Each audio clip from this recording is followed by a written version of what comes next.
My name is Avatamsa Athirasala. I go by Avi. I'm in the BME PhD program at Oregon Health and Science University. My name is Anthony Tahayuri. I have education in biological engineering from Oregon State University.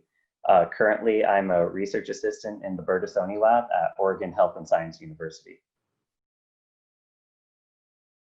We call our team Microcosm because what we're trying to do is build like a microcosm of a tissue. My role in the team is to bring the biology angle to our creative solution we've come to. I am an engineer in charge of designing and implementing all of the ideas that we have for creating 3D tissues in using our device. I guess the main challenge has been that we weren't allowed back in the lab for a long time. And when we did go back into the lab, we had multiple commitments that we had been trailing behind on. So time was a real problem. Time in the lab to be able to develop our product or test our product has been a major challenge. My favorite challenge that I always like to bring up is that while it might seem perfect in theory, in practice, it's a different beast. You can say, oh, this feature size of what is proposed by the printer manufacturer is 50 microns or something really small.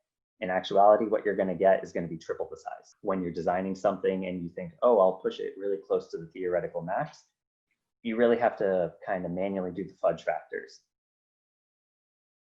Specifically, OHSU, they provide us a lot of regulatory help in so much as protecting the IP of our device, giving us a regulatory platform that we can rely on, just so that I'm an engineer, Avi's a scientist, we don't do much legal work. That has definitely been a help to just say, hey, focus on what you do best.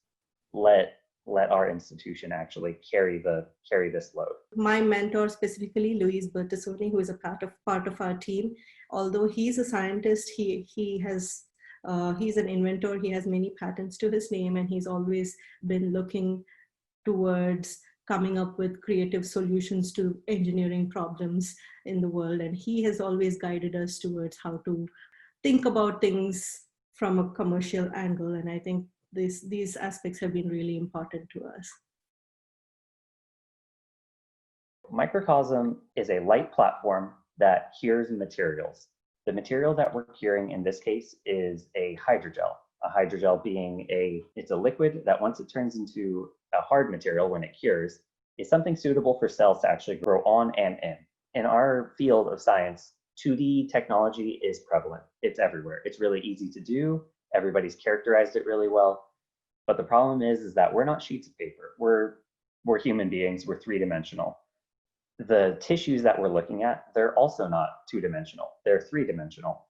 So by creating a system that we can test and analyze three-dimensional tissues, we're getting much, much closer to analyzing what tissues are like and what responses they'll have in a laboratory setting, as opposed to having to test it in an animal or in a patient directly. It gives us much, much more flexibility as to how we can test it before we actually bring it to the patient or bring it to later clinical trials. Make a fake tissue that you can study, see how cells behave in a body, and that can be used to understand what changes when a disease happens, how cells would respond to drugs, and all of that. So basically, this is more a model of your tissue that is in your lab that you can study.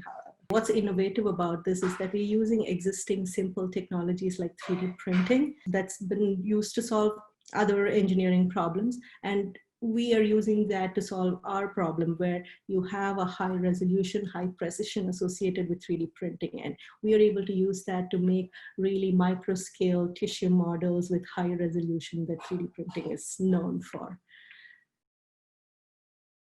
We're a small lab, we're relatively new. We don't have like a ton of funding, but we have a lot of ideas. And our whole goal in our lab has been to use our innovative skills rather than a lot of money to solve problems. And so we've always been good at coming up with like hacky solutions, use something that's more off the shelf rather than a custom made equipment to solve a problem that we have in the lab. And I think that's one of the things, one of the reasons we came up with this as well. Like we were able to we found that we were able to achieve really high resolution micropatterning with the printer that we had, and we were able to use that to make tiny microscale tissue models.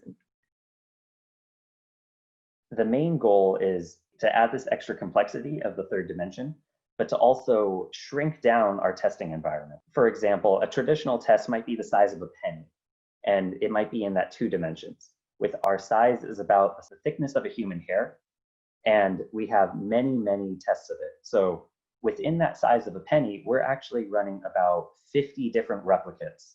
So we have 50 tests as opposed to the 1 test. If we're able to test the same thing 50 times, with our system, we're actually able to test 50 different things in the size of that 1 penny. If we can test 50 different things, that speeds up how many things we can test, and it can move forward with, say we have a drug, and we can test it 50 different times as opposed to 1 time in the equivalent testing space.